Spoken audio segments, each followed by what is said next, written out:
life through my rearview mirror. Looking at life through my rearview mirror. What's behind the scenes? Your broadcast that shows the hurt and pain on families' faces. Man killed and shot to death. Had to let go of life before he could get his last breath. Yet you untouched, showing no sympathy. This is just a job to you, right? But you never tell why or how it all has happened, cause you don't know. Leading people to believe it's because of gang violence, which brings no closure. But over in the burbs is this beautiful area where the lawns are mowed, the grass is green, no cops around, and everything is all clean. But behind the scenes, there's molestation, family violence, and even murders. Oh well, it's just another story untold. A place where they uncover lies and the truth is never told. While I drive through my city and watch my hood grow old, I see the feds cuffing and shipping my brothers off to these prisons being caged with a life sentence. For me to speak this piece is a privilege, instead of losing my sanity. All I want to do is live happily ever after without all the bullshit on the news, with a white picket fence and a big house the color blue. But the cops will rather trap us cause they ain't got nothing to do. It's already hard to pay the rent when all your money is spent on bills. You speak of us as if we're animals or insane creatures. You speak of me as if I'm not like you. As if we don't live in the same world. Well, I'm just a girl who lives in reality and waiting on the moment when shit gets real and you'll see the equality is all we ever wanted. I watch as I drive down this path to destruction, where everyone is afraid to stand up and say so. But I'ma stand tall and take a deep breath. Cause tonight, I'm stepping out with the protest. So are you with me or against me? Cause it's all about the history. So at one time, it was a big fight. All you hear is breaking and yelling, and then all you see is both my parents coming out the room fighting. And me and my brother were at the living room just watching this, like not even knowing what's going on. And at a point, my mom told me to go get the police, and we were young, so not even like knowing what's going on. So the first thing he did, run outside, run to the park. And I was just there, stuck in the living room, just watching my parents fight. And went on for like at least 3-5 minutes. And then the cops came, and then when the cops came, they just arrested my dad. One day, and I had just left my auntie house to go back to school for flag practice. My flag practice ended at 6 o'clock, and I was at school. My enemy, it was really raining super bad. When flag practice ended, me and my enemy, we had linked up, and it was time for us to leave the school. So we waited outside for my auntie to come pick us up, but she never showed up. I decided to go back into school and call my dad so my mom could come pick us up. And he started telling me that my cousin had got shot and my mom was up there coming to pick us up. So when he told me that, I was completely shocked. Like, I couldn't say anything. Like, I was so hurtful because, like, the person that I'm that close with did a lot of things with, to be having to come and shot and almost laying on his deathbed was completely shocking. Lost in a world with no hope, a world where as a young black male, they start to tell others about how I excel in failure. Lost in a world where as a young child, I never understood the fact that I lied, cheat, and steal only because I'm black.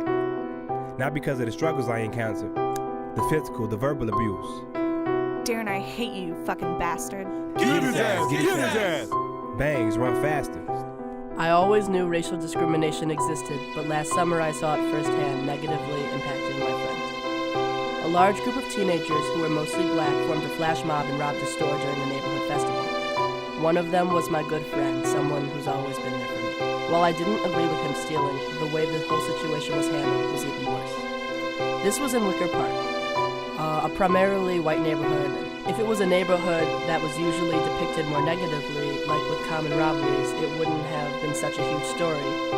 But since it was, I doubt the news would have been playing it at the top of every hour, asking for information about the kids involved who were caught on the security team. The teens were really scared. Some even left town, and all the store wanted was an apology or the jeans back and restitution for them. But everyone knows that in our justice system, you can't just do that. If you go back to a store after stealing something from them, you risk being arrested. My friend took the tags off of his jeans, so he had to pay with restitution. But he was scared to go back in, so he had me take a check over. I also took back 3 pairs this of morning, jeans as I was on my way out, a white woman got out of the elevator ahead of me, and we both went to the back of the building, and the back exit. And since the back exit is sort of for moving trucks, it's like a long hallway with like 2 doors. So when she opens the first door, she catches it. She sort of has to grab it because she notices I'm there. So the door doesn't smash me, I guess. But when we get to the second exit, the only way I could describe it is this big, flamboyant push of the door. She sort of struts after she pushes it open, just flings it open. She doesn't look back at me. So I thought it was pretty weird, but I just kept walking. So we both get to the street, and she crosses immediately, and I keep going on the way I am. But when we get to the end of the street, I can see her waiting to cross in my direction. So that means she didn't really need to cross back when she did.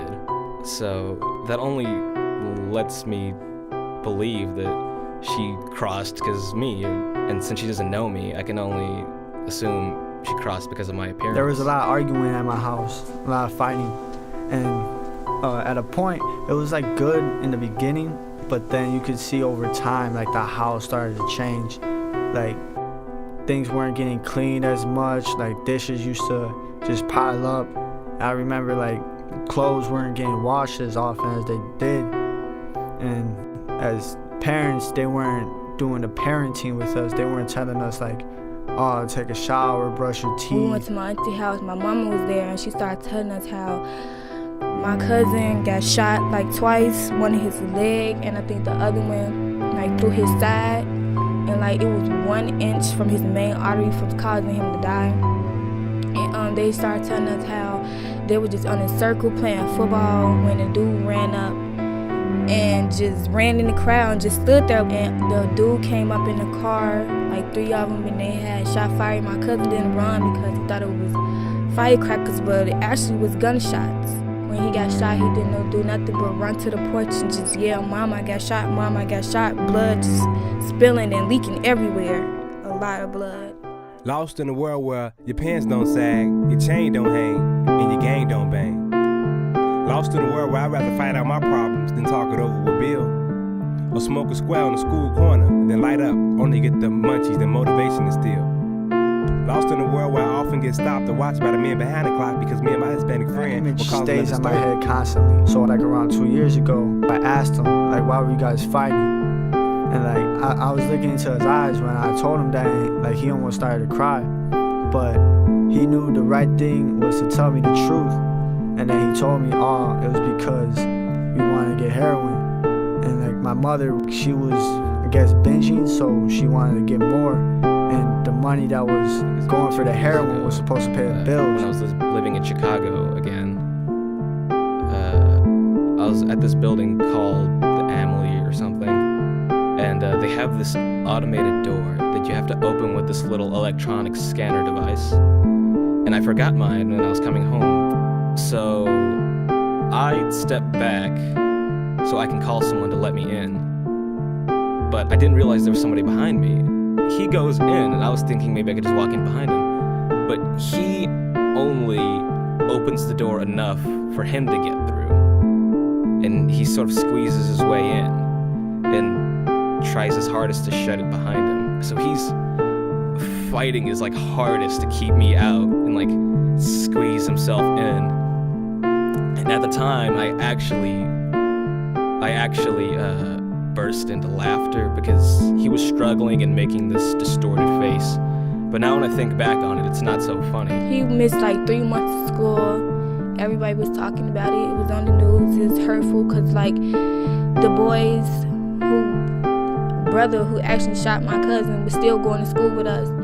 So it's kind of like, it was crazy. And I actually went to go see him in the hospital, and it was kind of scary and sad seeing him with all them tubes and stuff on him and band-aids and stuff. It was kind of hurtful to just sit there and watch, and how we were just talking to him, like, just to see him like that. It was hurtful.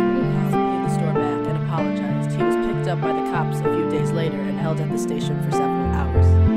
I feel like the police officers were egged on by the media frenzy, and they had a really personal thing against my friend. When he called me from the station, he was really angry that he'd been arrested after he had already thought he solved the situation.